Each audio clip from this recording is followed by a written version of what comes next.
മേളപ്പെരുക്കം തീർത്ത് ശബരിനാഥന് വീണ്ടും സംസ്ഥാന തലത്തിൽ നേട്ടം. തിരൂരിൽ നടന്ന സംസ്ഥാന സ്പെഷ്യൽ സ്കൂൾ കലോത്സവത്തിൽ ചെണ്ടമേളത്തിലെ ഗ്രേഡോടെ വിജയിച്ച ശബരി ഇപ്പോൾ നാട്ടിലെ താരമാണ്. അതിയടത്തെ പി.ടി. ശബരിനാഥിന്റെ മേളത്തോടുള്ള പ്രിയം കണ്ടറിഞ്ഞ് പ്രോത്സാഹിപ്പിച്ചതോടെയാണ് ഈ രംഗത്ത് കഴിവ് തെളിയിക്കാൻ ശബരിനാഥിന് സാധിച്ചത്.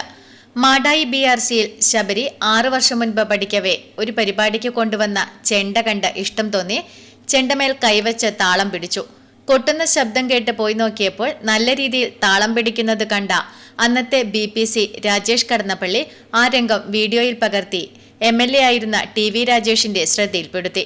തുടർന്ന് ക്ഷേത്രകലാ അക്കാദമിയും BRCയും ചേർന്ന് വിജിൻകാന്ത് വയലപ്രയുടെ ശിക്ഷണത്തിൽ ചെണ്ട പരിശീലനം തുടങ്ങി. 2022 മണ്ടൂരിൽ നടന്ന സംസ്ഥാന ക്ഷേത്രകലാ അവാർഡ് ദാന ചടങ്ങിൽ ചെണ്ടമേളം നടത്തിയ ശബരിക്ക് ദേവസ്വം മന്ത്രിയായിരുന്ന K. രാധാകൃഷ്ണനും വാദ്യകുലപതി പെരുവനം കുട്ടന്മാരാരും ചേർന്ന് ഉപഹാരം നൽകിയിരുന്നു.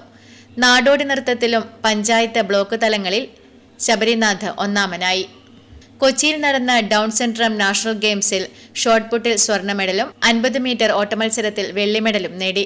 തലശ്ശേരിയിൽ നടന്ന കേന്ദ്ര സർക്കാരിന്റെ മഴവിൽ പരിപാടിയിൽ പങ്കെടുത്തു. കഴക്കൂട്ടത്ത് മുതുകാടിന്റെ റെയിൽവേ മാജിക് പ്ലാന്റിൽ സമോഹൻ എന്ന പേരിൽ ചെണ്ടമേളം നടത്തി. ഇന്ന് ശബരിയുടെ പിതാവ് എന്ന നിലയിലാണ് താൻ അറിയപ്പെടുന്നതെന്ന് പ്രജിത് കുമാർ പറയുന്നു. അച്ഛൻ വാങ്ങിക്കൊടുത്ത ചെണ്ടയിലാണ് ശബരിയുടെ താളം.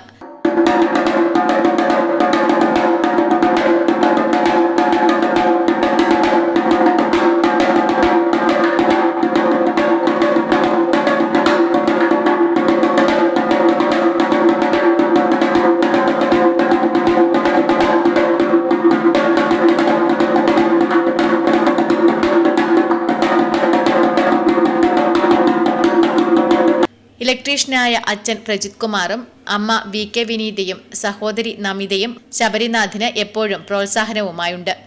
പരിയാരം സെന്റ് മേരീസ് സ്പെഷ്യൽ സ്കൂളിന് വേണ്ടിയാണ് ശബരി ചെണ്ടമേളത്തിൽ പങ്കെടുത്തത്. നിരവധി നേട്ടങ്ങൾ കൈവരിക്കുമ്പോഴും കേരള സ്കൂൾ കലോത്സവങ്ങളിൽ ഉൾപ്പെടെ ഇത്തരം കുട്ടികൾക്ക് അവസരം നിഷേധിക്കുന്നു എന്ന പരിഭവവും ശബരിനാഥിന്റെ പിതാവ് പങ്കുവെക്കുന്നു. Network news, Pazhayangadi.